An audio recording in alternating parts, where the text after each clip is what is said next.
Okay. Hello, everybody. It's been a while. I hope you're doing well. No.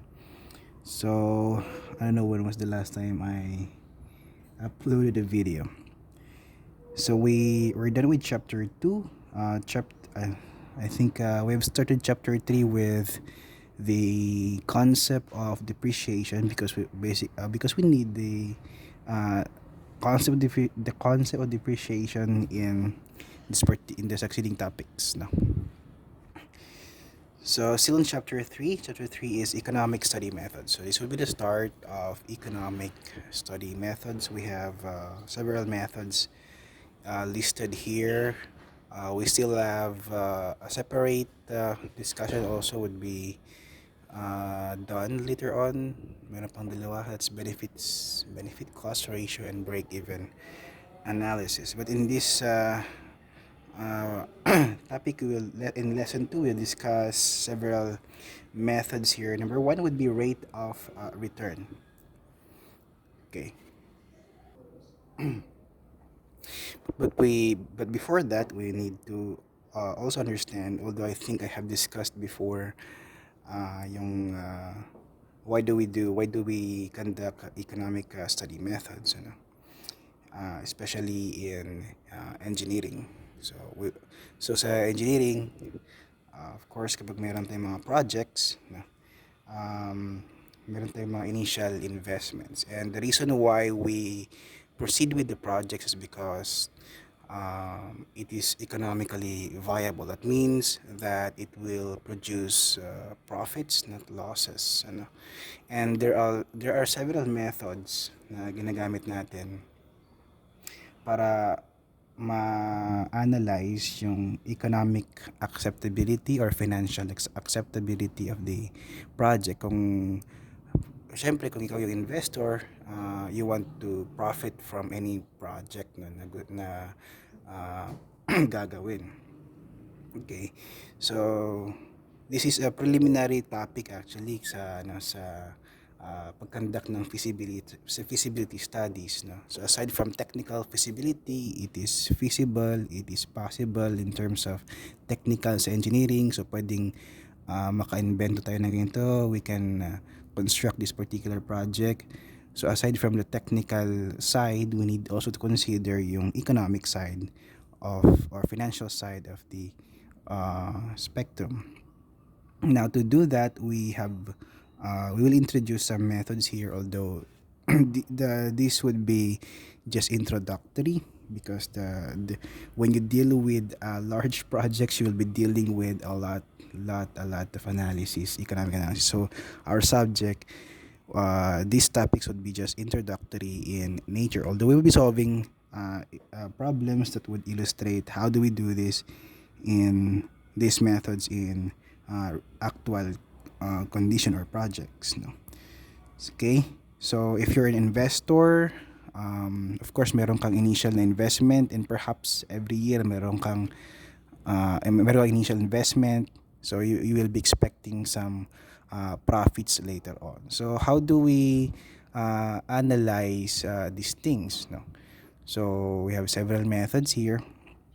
Number one method would be the rate of return method. Sometimes this is referred as rate of investment, no? So rate of return or rate of investment. So ano tong rate of return? Uh, interest earned over a specific period of time is expressed as a percentage of the original amount. Is called the rate of return. Okay, so interest earned. Take note of the word interest, o pwede namang profit yan. Okay, so net annual profit kung annual yung basis natin. Pwede namang monthly or any measure of time, no? Over a specific period of time is expressed as percentage of the original amount, yung initial investment natin. So every year, so kung 1 year, usually 1 year ang basis natin, so, yung period. So meron kang profit. So yung profit mo, i-divide mo dun sa initial investment natin times 100. So that would give us a certain percentage that would define now. We call that the rate of return. So the higher the ROR, mas mabilis mo ma-recover yung initial investment mo. Pag after recovering your initial investment, that means yung succeeding profits nun ay talagang sayong-sayo na yan, no? Yung succeeding profits. So one way to measure the economic or financial viability of a certain project is through ROR. So ito lang. So it's just the ratio of the net annual profit and the capital invested. So times 100 would give us a certain percentage. So the higher the ROR, the better yung investment or project natin. Okay?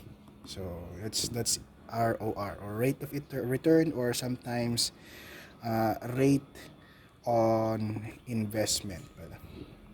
ROI ang tawag na din to. Sometimes called as ROI or ROR. Parehas lang yun. Okay? So rate of return is a measure of the effectiveness of an investment of capital. It is a financial efficiency. So financial efficiency, if you're familiar with the term efficiency, no, sa usually sa mga machines, no, may certain pag mas efficient yung machine, ibig sabihin mas maganda, ano, yung machine. Okay. Dito ROR is a measurement of financial efficiency. So pag higher yung ROR, ibig sabihin mas maganda or mas efficient yung investment. When this method is used, it is necessary to decide whether the computed rate of return is sufficient to justify the investment. So the advantage of this method is that it is easily understood by management and investors. Okay, so ito actually yung madalas na tinatanong. For example, if you're going to present a feasibility study or a project to a certain client, they usually ask you the rate of return. So pag nag-invest ka, for example, sa co-op or sa banko or any financial institution, no, ano ba yung mga ibang pwede kang mag-invest sa mga insurance, no. So usually you'd ask for the rate of return, and so pag mataas yung rate of return, ibig sabihin maganda yung investment na yun. Okay? Yan. Okay, so but how do we decide for the rate of returns? Because rate of return somehow is relative, depende sa investor or sa company. Okay. Kung ano yung gusto nilang rate of return, kung gusto nila mabilis agad na ma-recover yung initial investment nila, then you have to have a higher rate of return. Okay. So when setting the minimum attractive rate of return, or we call that the MARR, we have the following criteria. Okay, so yan. So number 1, the MARR, or the minimum attractive rate of return, may be set equal to the interest rate that is available at a local savings bank or other institution. Okay, although sa bangko kasi mababa yung interest rate sa bangko, So if other financial institutions, co-op for example, so pwede rin naman na doon ka mag-base ng MARR minimum, so you can exceed that value. The MARR then becomes the opportunity cost of the money. In that it measures the opportunity lost from not placing money in the bank. Okay, so it measures the opportunity loss from not placing money in the bank. So for example, yung di mo alam kung anong gamitin mong MARR, tignan mo yung bangko, magkano ba ang rate of return sa bangko or sa co-op, So for example, ang rate of return doon is about 8% annually, and you're being offered with an investment na na nag-offer ng rate of return ng 20% annual. So look at kung pupunta mo sa bangko yung pera mo, syempre 8% lang yon compared kapag ginawa mo dun, nilagay mo sa investment or project, no? So you can set the interest rate by looking at the interest rate sa mga bank, no? So you can that would be our minimum attractive rate of return.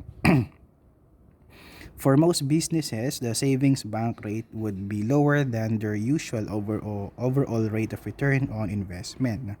Thus, the MARR is sometimes set equal to the firm's current average return on total investment. Okay, so wag mong tignan yung rate of return overall. Yeah, bank rate, no? But you need to look into the overall rate of return or investment in the company or bank. Yan. And lastly, number 3, MARR may be purposely set higher than either the bank rate or savings or the firm's current return or investment. So, depende kung anong gusto mong maging rate of return, no? So before you invest, so tignan mo muna kung pasok siya sa standards mo or sa gusto mo maging rate of return. Okay. So as the first method is ROR.